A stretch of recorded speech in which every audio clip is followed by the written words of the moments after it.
तो यही समझो कि 4-5 दिन लागे। ए, पैसा ऐसा कम पड़त बतायो।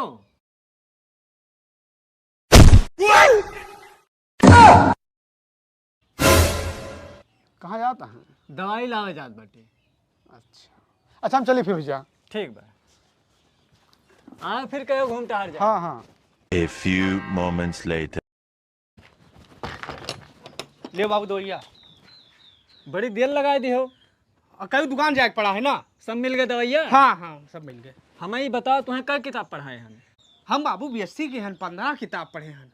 अच्छा 15 किताब पढ़े हाँ, हैं। ई का का सुनो। क्या है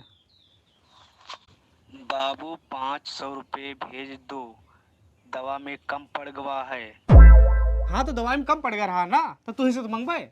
सारे नहीं क्या करे हो बीएससी बोल के मैसेज भेजा था शायद कह के नहीं भेज सकते हो, लिख के नहीं भेज सकते हो। आसान पड़ा नहीं भेज सकते हो तो आसान पड़ा बाबू, बोलो कि बस काम होएगा।